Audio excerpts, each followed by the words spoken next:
Well, hello. It's been a while. Typically, I am last minute with this kind of content, but this time, it's tactical. Last year at PAX 2024, I had the privilege to record 6 different interviews from amazing people talking about their unique products and games. And with PAX 2025 just around the corner, I'm celebrating by releasing a video a day for the next week until the very eve of PAX. Today, I present to you Adam from Parasol Corp, who's going to talk to you about his game Squat Ops. It's a Metal Gear Solid inspired tactical stealth game, which is controlled by your body in the form of exercise. So, please enjoy. I'm Russell. Hey Russell. Nice to meet you. Thank you again for doing this interview. You're welcome. Adam, elevator pitch. Tell me about Squat Ops. What's it all about? Cool, so it's a single player stealth strategy game where you are really focused on saving the world, building character development, like building relationships, and all of it is happening with your butt. Do you want me to do that again? No, you're fine. No, you're totally fine. What made you build a game that was more about exercise? Let's start with that first. I've got a lot of questions. Sure. All right.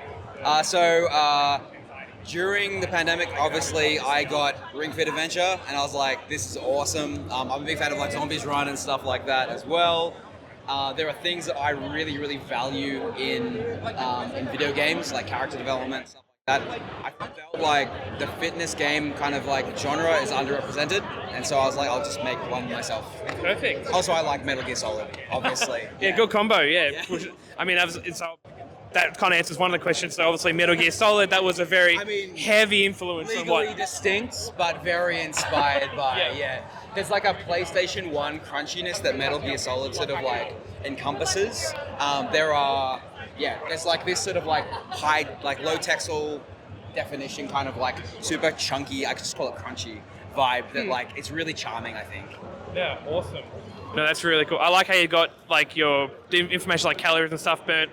Yeah. Speaking to one of the other people here yesterday, what was very interesting was the dev process, I'm assuming it was about you, of putting together the modeling on what is considered a squat, what is considered a jump and all that. Can you walk me through that like research process? Is that something you've been in before with the industry, or that kind of building that model, that artificial intelligence, if you will? So I'm a data engineer by trade. Like this is my like side gig. So I really like the idea of taking really abstract data points. So like if I move this Joy-Con, there's like many things going on and the sensors are like going off and telling me all these random numbers. You can train models to recognize patterns that align to specific movements, which is like a black box. You train a black box to do some stuff that you kind of want. And it's like, it's really cool once you start seeing like a little bit of progress. It's really attractive to sort of, it's like a rabbit hole. You're like just a little bit more, and suddenly you've spent like 3 months on like machine learning. So it's definitely still early days, but we've learned so much just from just like seeing the difference between like what it's like on a woman versus a guy. Like there's like fascinating understanding going on like in these models, and they're really basic models as well. Oh, that's very interesting. Do you want to redo that? No, you're doing great. Don't worry. Yeah, no, you're doing great. Did you find that because of the limitation of hardware, your selection criteria for what the hardware that you used was obviously Nintendo Switch, it's represented here, but speaking the other day, you also got iOS support using the earbuds. I thought that was very fascinating. What informed that decision? Was it like this is the easiest hardware to use with still like a decent market? Was there any other hardware you considered, like something like a PC, like I suppose virtual reality, but not really? Like what was that process like of figuring out how do we actually build the idea into a platform that actually supports the game that you're trying to build? A lot of it is like just trying stuff, to be honest. So we kind of knew that Switch would work because of Ring Fit, which is great. I think trying to figure out how to make it intuitive enough to connect with our systems, like you know that you can do it, you just don't know how you're going to get there. So there's just a lot of hacky stuff initially, and then as you figure out the right way, you just iterate, basically. Same with like iOS, like this is all you need, basically, or like your AirPods, to track your entire movement, and it knows if you're doing a squat, it knows if you're doing a squat hold. I'm sure it can know a lot more if I like build a model to do it, but like knowing that you can do it, I think is like the hardest part to get over. And then it just comes down to like, all right, cool, let's get into some documentation. Let's just try some stuff.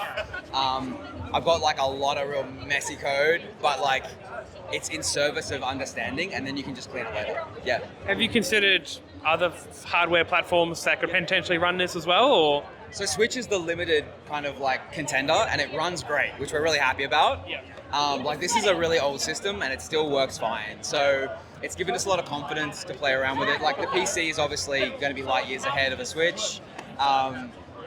Obviously, like new phones are amazing, but we're really trying to focus on like the style kind of lends itself to allowing like a lower performance level, which really just means as long as you can run like a little bit of machine learning on your device, you can do pretty much whatever. So like I'm really hoping for like iPhone 11 or like Android S20. I don't know Android that well, or above. But yeah, I think I'm most excited about like Steam and like Switch because it's a lot more intuitive. Yeah, absolutely. Have you found any challenges when building this project together that you didn't think that was going to be a problem when you actually put this game together? Yeah, like everything. Yeah. So like even explaining what this game is to a publisher, it's like a 5-minute conversation, and you can see their eyes glaze over. So I'm like, hey, do you like Metal Gear Solid? Well, it's this, but also it's Ring Fit Adventure, and they're like, that's not a thing. And you're like, oh, and also it's Fire Emblem, like, and so it's almost like you're just this buzzword guy, and they're like, what are you doing? Like, so the genre, but also like integrating and understanding like where the line is. So like, we have a lot of people asking us, can you do any other exercises other than squats? Like, we had to intentionally like really restrict our scope because the worst thing that you can do in a project is just keep creeping that scope, and then you have this like sandwich of everything, and it doesn't have a soul anymore. So like even the art style, like I've spent weeks just tuning like how chunky to make things and how many frames per second to run that. Like that's a 12 frame per second shader, intentionally tuned like over and over again because I was like, oh, it's not right. Yeah. So you're really trying to aim for that, PS1 aesthetic. Yeah. Borrowing a bit of that, like, kind of this art direction from Metal Gear Solid, that kind of era as well. Yeah.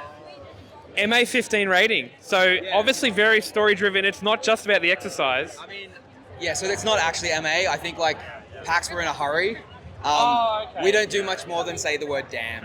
Like we deal with a lot of themes about like personal growth. But I have a feeling that like because we're military, maybe PAX were like, you know what, we're just gonna. You're just being careful. Yeah. To be honest, like the things that we deal with about like acceptance and like a lot of that sort of stuff, like are in line with a lot of fitness terms, which may kind of not be appreciated by younger people, but like also you're just doing squats to make the man move. So it's definitely attractive. Yeah. So I'm actually like a registered classifier. So when I saw this, I was like, oh. So yeah. Yeah. Do you work for the classifications board, or you can get certified? Oh, okay. There you go. I did not know that. No, it's. I don't say it that much, but like it is. It's good to know where the lines are and like be like, okay, cool. Like we aren't there. We need to figure out like what we need to say to sort of get them to reassess and stuff like that. Yeah. No, that's really cool. Well, thanks for taking me time. Wait. Normally the cameraman isn't allowed to talk, but about the classification stuff, do you have any like? And we can like talk about this later, but the like. Gambling is auto R-rated now. It is, yeah. Like, what are your thoughts about that? Do you think I mean, good. Like, honestly, I see so many gambling ads. I don't necessarily think that gambling has a place in, like, childhood or, like, with your mates. Like, it's obviously not going to go away, but I think it's, like, its days are numbered, I would say. I think there's legislation that's changing with advertising as well to really reduce the amount of like gambling adverts that are going to be on there. So I think we're seeing a big push at the moment of like the last hurrah. But like honestly, like you don't need to make $1 million out of a game. Sorry, $100 million out of a game. Like you can make it doing good things and like treating your audience with respect. And like I think a lot of indies think the same way. Like the freemium model has a place, but I think there are definitely like predatory mechanics, especially to like certain personality types who are really susceptible to like gambling mechanics that can really be exploited. And if it's a predatory approach to whatever is occurring, like I can totally understand why they're like, no, this is an R-rated thing. Because if I'm like 13 and I have a job and I keep getting bombarded with like this thing, like I can totally see it. That said, I bought loot boxes for Overwatch and I think that's fine. So Well, actually, I guess we can kind of touch on that just a little bit. I mean, we're deviating slightly, but obviously there's different pressures from like a big AAA company or AA company. They're serving essentially stockholders to churn an X amount of profit. Well, in indie scene, I would assume that most indie developers, particularly in Melbourne, they've got a passion. They're building a project that they want, and they're trying to realise the scope of a product that, or a game, or a creative art piece that represents something about them or something they just want to produce. For them, the money is like a necessity to survive, and not necessarily the end game. I'd like to think about that, but do you have any kind of take on that in terms of, do you see that reflected in Melbourne, or do you have a lot of interaction with the Melbourne indie scene and all that at the moment, or is this kind of like a very new adventure? you mean in terms of just like chasing the business models to try and I'll reshape this question. Do you find that Melbourne indie scene, first of all, that people are more passion driven or profit driven? passion? Or that, and the second one then is just how much have you interacted with the Melbourne, or like, I guess, Australian indie dev scene as well yourself? Is it very new to you, or is it something that's you've been around for a while? So I used to work in console dev. It like obviously things have changed a lot. I think it's gotten a lot better. Like there are so many amazing indies around. I've been in this development for about 2 years, but like really just started to get familiar with the indie scene here. Everyone we've met has been really passionate. Everyone really cares about building a story and sharing it with the world. Like obviously they want to make money, but it's in service of, as you said, like making more games and like being able to like make it a full-time gig. So they're lovely. Like everyone I've met has been just cool.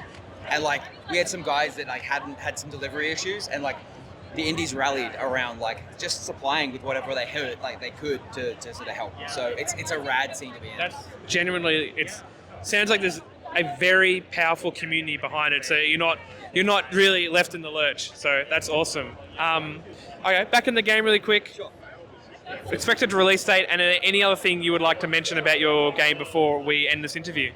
So Q2 2024, wish lists are really, really appreciated. We'll be on Steam, we'll be on Switch, we'll be on iOS, we'll be on Android. You mean 2025? Yeah, 2025, yeah. Yep. Did I say 2023? You said this year. Oh, next I was year. like, is it out? No.